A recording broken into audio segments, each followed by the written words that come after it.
to The Hypnotist, the show that gives you inside access to cutting-edge hypnosis with real clients facing genuine issues. Brought to you by the hypnotherapist demanded by celebrities, CEOs, and even royalty, Adam Cox. These recordings took place live from Adam's clinic in London's world-famous Harley Street. So, get yourself comfortable and enjoy today's episode of The Hypnotist. Hi, it's Adam here, and on today's episode of The Hypnotist, you're going to hear me working with a lady that had performance anxiety specifically for public speaking. This is known as glossophobia. Many people have this. There is a popular joke that because so many people have the fear of public speaking, in fact, more people have the fear of public speaking than have the fear of dying. So the joke is that people would rather be in the coffin than at the funeral, reading the kind of the notes and the eulogy. Fear of public speaking comes from the perception of being negatively evaluated by someone else. And it's horrible because it can be quite visual. Some people get twitches, some people get a croaky voice, some people get visual red rashes on their skin. So it's really not a good thing to have. So you're going to hear me working with this lady to help her feel resourceful, confident. And the reality is there were some areas of her life where she just felt that way. She just felt very relaxed, even in front of other people. But it would reach a point if there were very significant people in the audience, or if the audience was very big, then suddenly that anxiety would kick in. So this is going to be really useful for anyone that wants to increase their confidence, particularly if they're communicating to big audiences. And those big audiences don't even have to be on a stage with people, sitting on chairs looking at you. It could be being on radio. It could be being on a podcast. It could be being on YouTube videos. But if you want to increase your confidence at projecting your voice and speaking to other people where they get to see the authentic, very best version of you, this is going to be a great session to listen to. There'll be a minute or so worth of relaxing music before the actual hypnosis kicks in. So just find somewhere where you won't be disturbed, relax, and enjoy the session.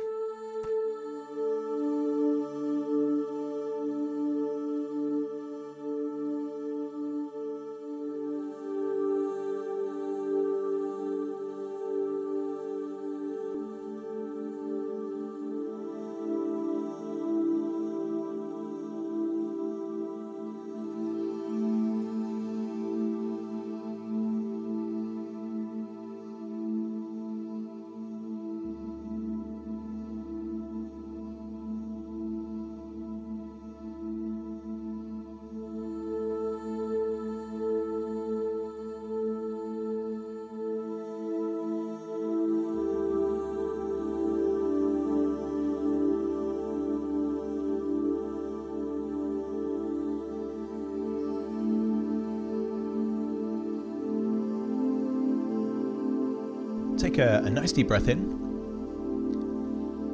and on the out breath, just close those eyes and feel a sense of relaxation.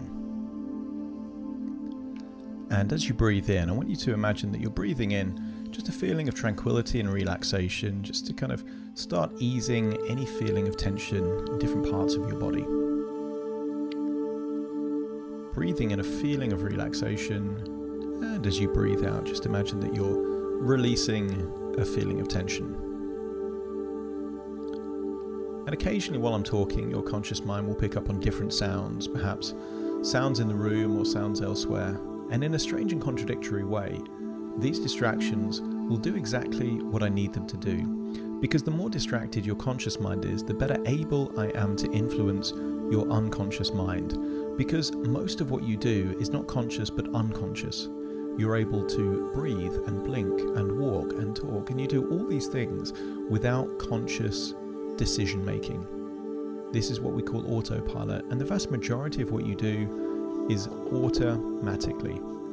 And right now, as you breathe in, just get a sense that each and every breath is enabling you to go deeper and deeper relaxed. I want you to use the power of your imagination to imagine that you are in a distant galaxy, on a different planet, and on that planet there is breathable air. On that planet there is the most incredible nature. Now, it may be that the colours are different, but I want you to imagine that the air is cleaner than it would be on Earth. The surroundings are even more beautiful, and you're in a place in nature where you've got this fantastic scenery, but trees might not look quite like trees, and lakes or the oceans might be a different colour, and they might move differently. Maybe there is different types of gravity, so you might feel either lighter or heavier. And all I want you to do is imagine that in this particular place, there is the most comfortable chair that has ever existed. And this might be a chair that you would find on Earth, but it happens to be on this particular planet, where you're breathing this fantastic fresh air, and you're feeling this different sense of gravitational pull, and you're looking out towards this incredible scenic nature. It is safe there.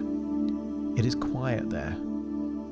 There might be a gentle breeze that you can feel on your skin, and there might be an overall sound, and that sound might be animals, safe animals that are just making the kind of noises that you would expect in nature. But just know that you feel safe, you feel relaxed, and you feel that with each and every breath, you're able to feel even more deeper and deeper relaxed. And you feel so comfortable and so safe there that even on that chair, while you're looking out at that incredible scenery, you feel it's completely okay to just close your eyes. Allow all the muscle tension around your eyelids, around your eyebrows to completely relax. And you just get a sense of breathing in the most clean, fresh, pure air. And it may be that on this particular planet, there is just more oxygen in the air.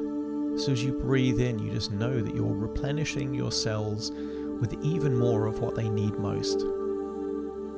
And that might make you slightly dizzy or lightheaded, but it feels good to just breathe fresh air in this incredible environment. That's right.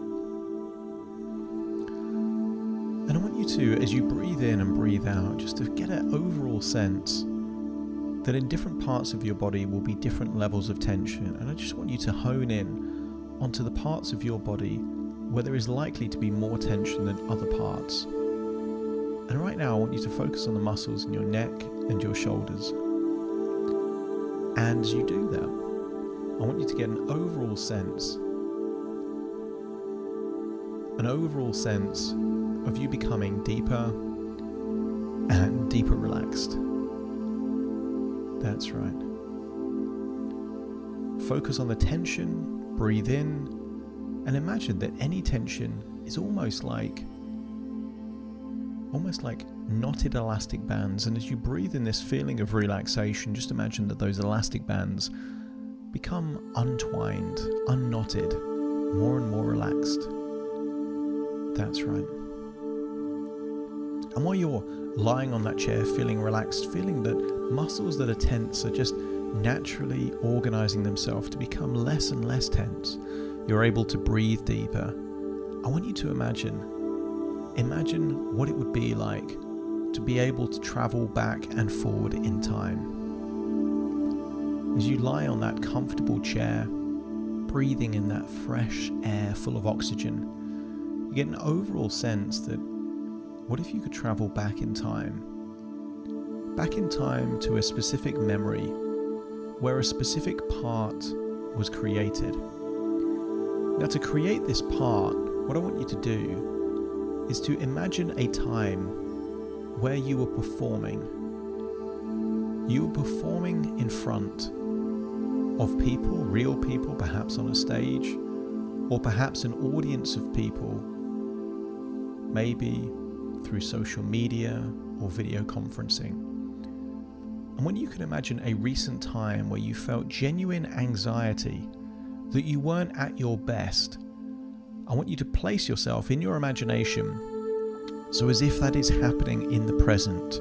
Your internal time machine is taking you to that specific time where there was genuine anxiety at the very point where you're communicating with an audience. And when you're at that place, just let me know by nodding your head.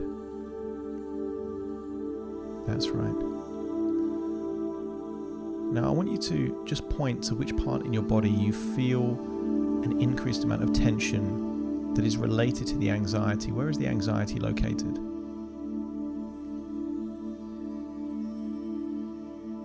That's right. And right now the goal is not to remove that anxiety, that tension, but to figure out at what point this association between performing and anxiety or consequence was created. And I want you to use the ability to travel backwards and forwards in time. And I just want to check I'm communicating to the part that is responsible for the tension that you're experiencing at the point of performing. And if I'm communicating to that part right now, just let me know by nodding your head. That's right. And it's also true that when you're born, you don't have different parts of your subconscious mind. These parts are created sometimes in childhood, sometimes later on, which means that there was a time that you didn't exist as a part. And now you do exist because I'm communicating to you right now. Therefore, there must have been a point of inception, a point that you as a part with a very good function and intention were created. And if that's the case, let me know by nodding your head. That's right. And I want you to think back in your internal time machine to the very point at which you as a part was created. And when you can think of that memory, just let me know by nodding your head.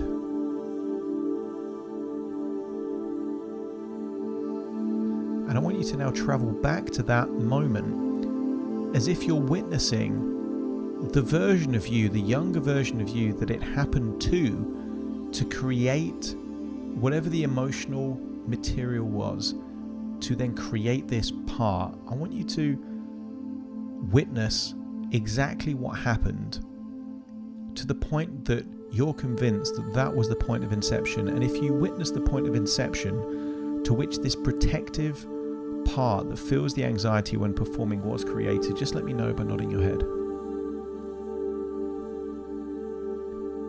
That's right.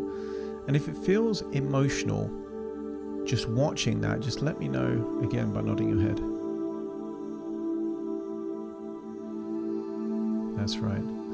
So what we're going to do is we're going to drain the emotion away, because it did have a point of inception. And the meaning that you gave to that point is that perhaps performing is something where you're evaluated by other people, that it requires pressure or consequence. And if that was an unpleasant experience back then, just let me know by nodding your head.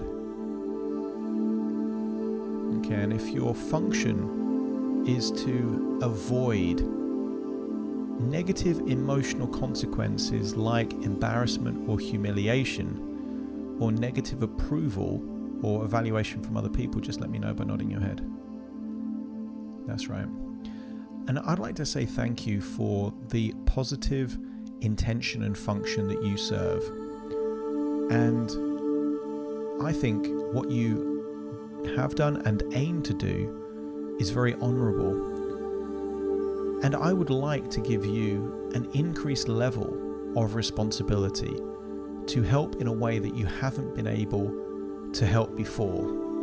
But first of all, we need to drain the emotion from this initial point of inception, because you may have been created at this point, but that doesn't mean that we need to associate it with something negative. So I want you to take this whole memory and realize that since it was a memory and happened a long time ago, we can just collapse this memory down, and I want you to make it the size of a postcard, maybe just a few inches tall. So you're seeing that memory, and whereas before it was a movie, now it's a stationary image, and that image is small. And I want you to drain all the color out, so if it was color before, it's now black and white. So you've now turned that memory into a small black and white postcard or photograph style memory. And at that point, just let me know by nodding your head. That's right. And if by doing that, suddenly the memory loses its emotion, so you're able to see it much more objectively, again, let me know by nodding your head. That's right. Because you've learned all the lessons that you needed from that experience.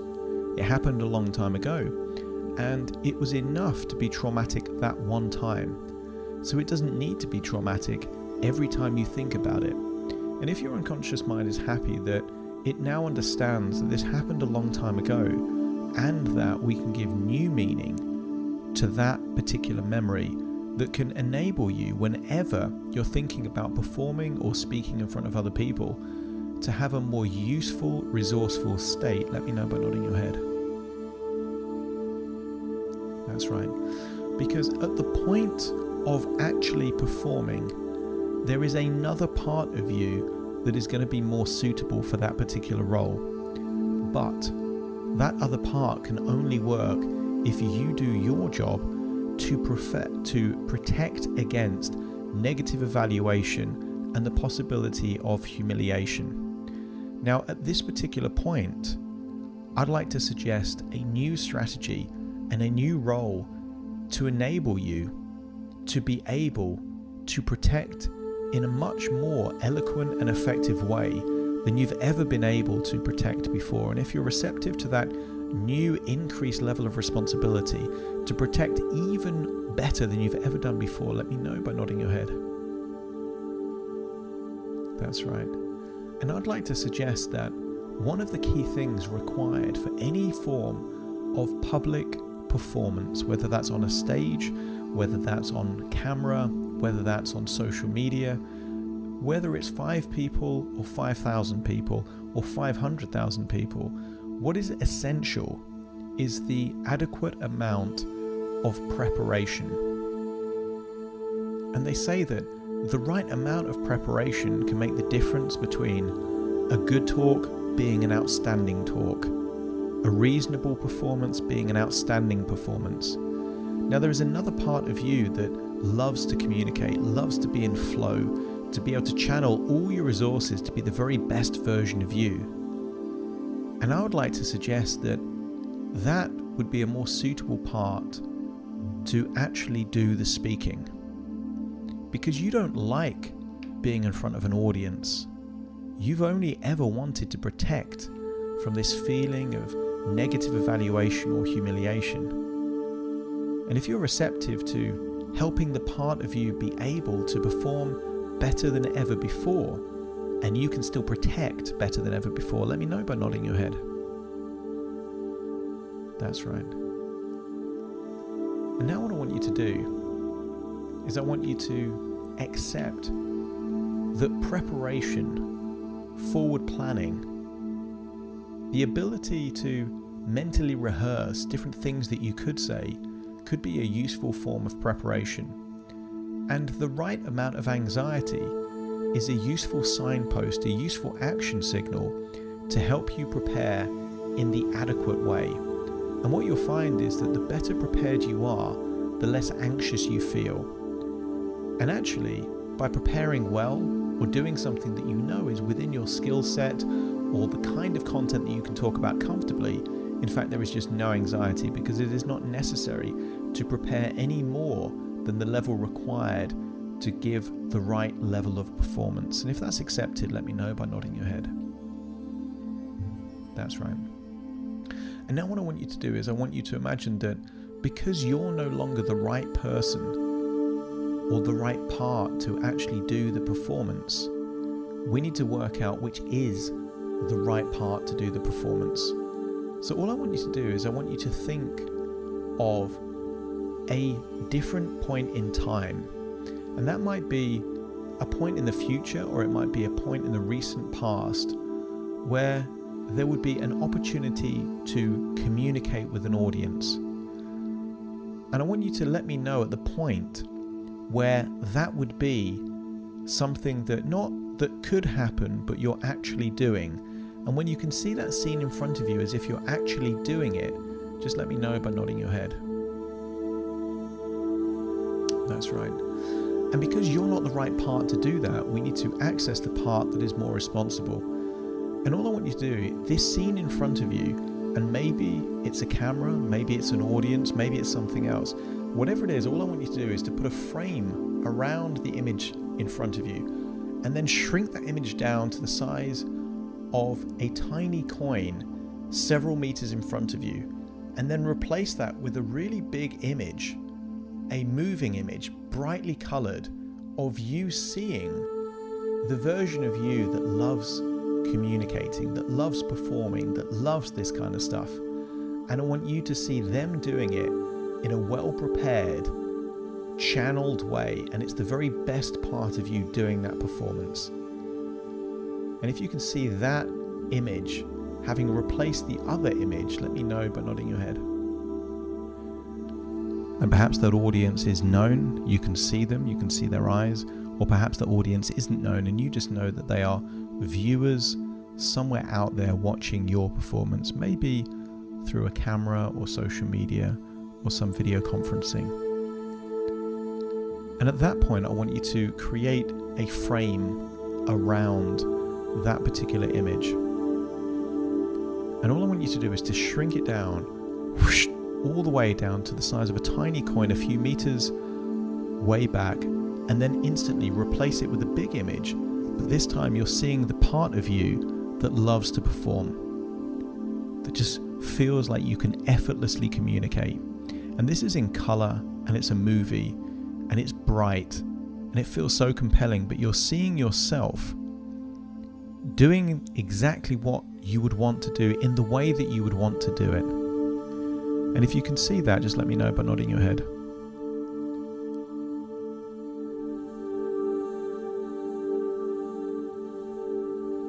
That's right.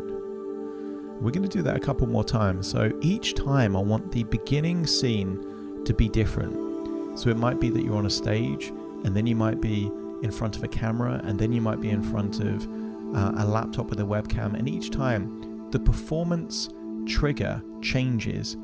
We put a frame around it, we shrink it, and then you see the version of you, the part of you, the very best part of you that loves to perform, loves to communicate, is the person that's then doing it. And it's almost like you're watching it, like you're witnessing, like you're a stranger in the room watching what's happening. So let's start with that first image. So you're there, you're seeing whatever you're seeing in front of you, you know that you're performing right now, and then put a border around that, a frame around it, shrink it down, and then make a really big image, replacing that image. But this time it's the very best part of you, the channeled part of you, the person that loves to perform, that is just knows the right thing to say and how to say it, that you feel relaxed, there's no tension. And in fact, you can see that there is no muscle tension around the forehead. There is no muscle tension around the neck or the shoulders. You can see that there is effortless relaxation, and that the person that you're watching is really enjoying doing what they're doing. And if that seems to be the case, let me know by nodding your head. That's right. And then jump back again. So you're in your own body, you're about to perform, but it's a different type of performance. And when you know that you're performing, put a border around it, shrink it down, whoosh, replace it, whoosh, big image, and you're seeing yourself, but it's the very best part of you, the channeled part, the one that can align all the resources, that knows exactly what to say and how to say it, and you're enjoying that performance, and then you're watching that. And I want you to get a sense of pride, watching that part of you do the performance to the very best of your ability. And when you see that, let me know by nodding your head. Okay, and then one final time, but again, a different type of performance. And it might be that it's a different venue, or it might be a different size of audience. In fact, make it the very biggest audience that it could possibly be. And there you are performing. You can see them through your own eyes. And that might be the amount of thousands of people, perhaps on a page, or it might be lots of people sitting in the audience. And I want you to see that. Put the border around it, shrink it down, whoosh, and then replace it whoosh, with a big image, and you're seeing yourself in a movie doing the performance of a lifetime, and you know that you're enjoying it. You can tell because you look relaxed, you're smiling, you're connecting, you're building rapport with the audience, and also notice that the audience are appreciating how you're talking and the content that you're delivering. And if that's the case, let me know by nodding your head. That's right. And now what I want you to do is I want you to step into that version of you. the version of you that loves performing. And just feel that there is no tension. You know you're performing to a big audience, but there is no tension whatsoever around your eyes, around your forehead. You're able to breathe without any tension around the neck, the rib cage. In fact, you're breathing deeper down in your diaphragm. You feel so comfortable there, it's unnaturally relaxed. And you can be that relaxed because the other part of you ensured that you did the adequate amount of preparation to enable you to feel so relaxed. Any anxiety is long gone in your past, but that anxiety prompted you to do the research, the preparation, to ask any questions that you needed, to mentally rehearse it if required, so that at this point when you're actually performing, you can do it and just enjoy the process. And if it feels like you're really enjoying communicating to this audience right now, let me know by nodding your head. That's right, this is the very best part of you. This is the channeled part of you. This is the part that really enjoys this. And I want you to accept that it's only possible because that other part has helped you prepare. And I want you to point in your body or the location where you feel this element of resourcefulness, that you just know it's you inside that loves performing and you enjoy this moment. You want to have more of these moments. You don't want someone to take a microphone away. You want to be doing this for as long as you possibly can.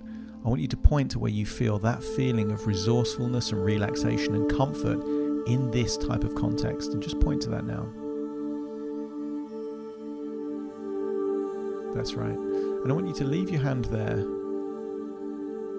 Okay, that's right.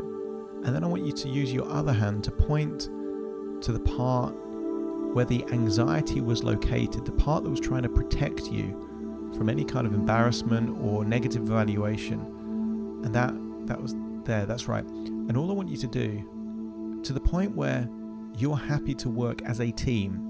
So the part that was before reluctant to speak but was doing it anyway is now in charge of preparation. Asking all the right questions, preparing in the right way. Any anxiety is going to be funneled into preparing. But the part that prepares is not going to be the performer. The performer is going to be the part represented by your other hand, the part in the resourceful part. And at the point where your unconscious mind is happy that these are the defined roles and you're going to work in this way to get the very best, so the anxious part can channel that anxiety to better prepare, and the part that loves to perform actually gets to be in front of the audience, be in flow, channel all those resources, deliver that valuable content and make an impact on the audience. That part is now going to work in collaboration with the protective part to help you prepare to the best of your ability. And at the point where your unconscious mind is happy to work as a team in collaboration, slowly move one hand with the other hand, and at the point where they touch signifies this new working agreement. That's right. And now I want you to feel, with both hands touching, what now the future looks like. I want you to think about what could be your very next performance. And I want you to see the part that has been trying to protect you is going to fuel the desire to prepare, not from a point of anxiety, but a part of protection. In the same way that you wouldn't go out in the rain without the right jacket, and you wouldn't cross the road without looking, these protective parts are always there. But this protective part is now going to help you prepare for any form of communication, public speaking, by doing what's necessary. No more than what's necessary, but certainly no less. You will do enough to make sure that you're ready for that performance. And I want you to see that your future looks like you're preparing in the right way. And in fact, you enjoy the preparation. You have a sense of creativity, but you also know that you are avoiding feeling uncomfortable. And then I want you to see what the performance looks like when the part that is channeled, the very best part of you, the part that loves to make a difference and have an impact on other people's lives, when that's the part that's actually performing, notice that you enjoy it more and the audience enjoys it more as well. Now I want you to see what the next few days looks like, what the next few weeks looks like. I want you to see perhaps a year from now or 2 years from now that the more you enjoy it, the more you're invited to speak, and the more you're invited to speak, the better you get, until the audience gets bigger and bigger and bigger. And the impact that you're having on the lives of other people become even more profound. That after any performance, people are hanging around to ask you questions. They want to connect with the very person that they saw on that stage or on that video conference. Days turn into weeks, turn into months, turn into years. And I want you to refine whatever's needed to refine based on that future idea of what that looks like. If the protective part needs to do a bit more preparation in some way, then allow them to do it. And if the performance part needs to enjoy it even more, then I want you to see that part even more relaxed, even more flow. Because too much preparation deprives the performer of that spontaneity and vulnerability, that connection. But equally, not enough preparation means that potentially that performer hasn't got enough to talk about or how to deliver the content in the best way. But because these parts are now working in harmony, I want you to see that that's enabling you to be a better speaker, to feel more comfortable, but most importantly, to have more of an impact on the audience that you're communicating to. And if you can see that future in a way that makes that an appealing future, that you're looking forward to more of these performances, that you're happy that the protective part is helping you prepare and the channeled part is helping you perform, just let me know by nodding your head. That's right. And now I want you to imagine that in this internal time machine, you're going back into that body of yours, which is on a relaxing chair in a distant planet, in a distant galaxy, on this incredible nature with different, perhaps, nature around you. And I want you to get a sense that, again, you're breathing air with more oxygen. And you get an overall sense that you've attributed different meanings, that you've drained the emotion of any traumatic or undesirable speaking or performing events of your past. You've taken all the lessons, and the lessons really are that the more prepared you are, the more relaxed you can feel in the moment. The more relaxed you can feel in the moment, the more you can connect with your audience and make a difference to the quality of their life. In a few moments' time, I'm going to count from 1 to 10 to awaken you. You will awaken with a sense of feeling excited and optimistic about any and all future speaking events. You hope to have more invitations. In fact, you will reach out and request more opportunities to speak. You will do things not through necessity, but through desire. Because the more you do them, the more comfortable you can feel, until there will be points in the future where you're able to do something with no preparation required, simply because you feel so comfortable in that environment. You will awaken with a sense of clarity, a sense of balance and harmony, but most importantly, you will awaken with a sense of collaboration and optimism for any and all speaking events in the future. Starting to count to awaken you. 1, 2, 3, waking up. 4, 5, 6, more alert. 7, 8, open your eyes, open your eyes. 9, 10, wide awake, wide awake, wide awake. Thank you for listening to The Hypnotist with Adam Cox, the show that gives you inside access to cutting-edge hypnosis with real clients facing genuine issues. To automatically receive the latest episodes, please subscribe. If you'd like to support the show, please share this episode with just one friend you think it could help. And if this episode helped you, please leave us a 5-star review.